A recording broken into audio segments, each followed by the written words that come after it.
Okay, let's jump right into some dimensional analysis and density examples. We will do 4 examples, and I will pause the video to do some calculations. With all of these, whenever we have a measured value, 22,500 grams per centimeters cubed, we'll write that first. And then we're going to convert either the top or the bottom. You can't do both at the same time. So if we're going to convert grams on the top into kilograms on the top, we need to do our conversion for grams to kilograms. And this is something you should remember, that there are 1,000 little grams in a big kilogram. Now we've changed our units to kilograms, even though we haven't put it in our calculator yet. For centimeters cubed to meters cubed, we will say that there are 100 centimeters in a meter. However, we do need to cube the number as well, because it's a cubic meter and a cubic centimeter. So when you cube the number, you cube the unit, and here this unit cancels out, and then we have kilograms on top and meters cubed on the bottom.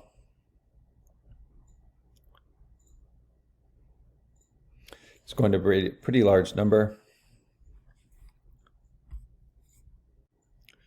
2.25 times 10 to the 7th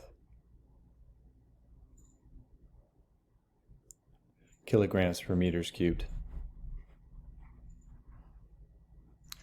On to the next one, 0.545 cubic kilometers. So that's about, if you think about a kilometer by a kilometer by a kilometer, that's a very large space.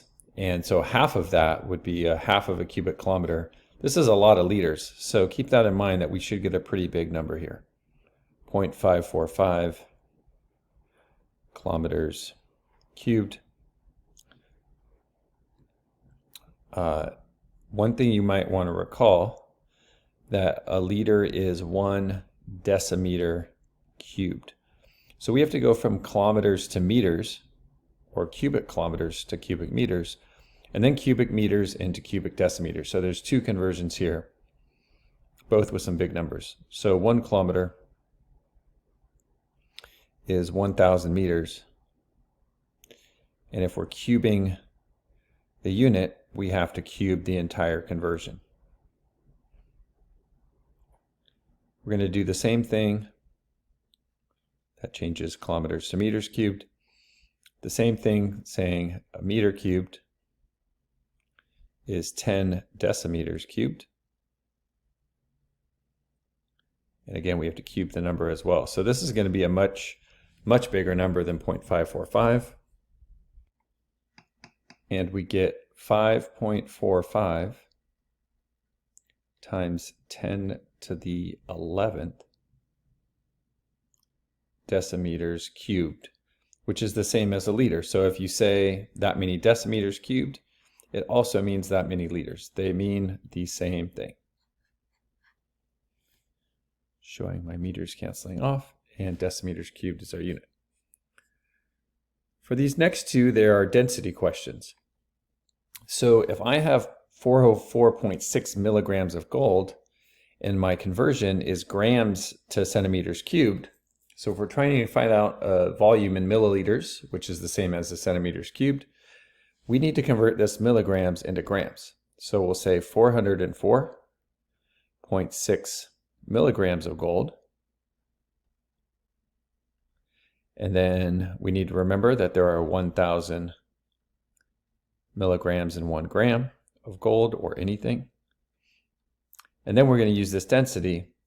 Because grams are on the bottom, we're going to flip this. So if we have grams on the top here, we need to put grams on the bottom to cancel. Centimeters cubed on top. So according to that conversion, every milliliter or centimeter cubed of gold weighs 19.3 grams. So we've changed from milligrams of gold into grams of gold, and then grams of gold into milliliters of gold. And our unit answer, we can write as centimeters cubed or milliliters. They mean the same thing. After doing the division, we get 0.02096.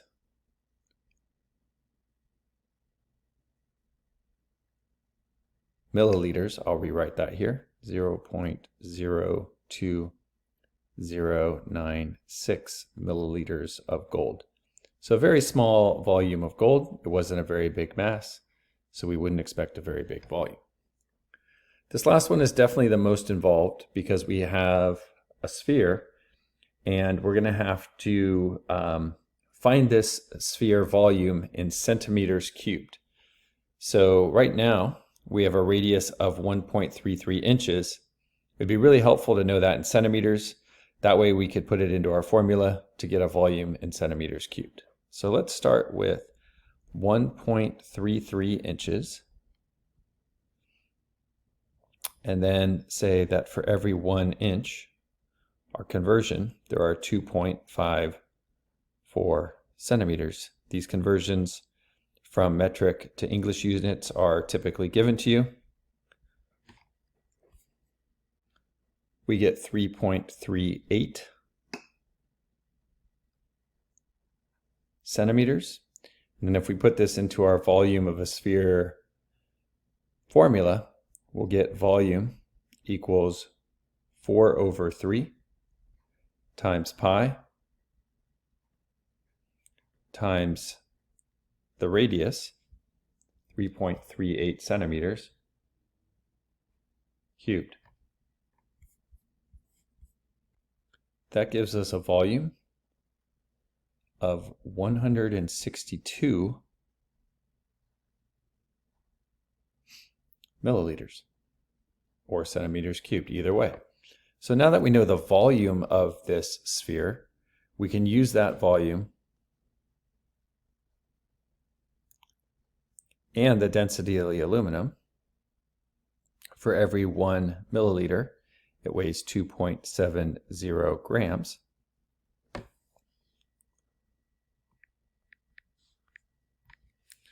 And that gives us about 437 grams.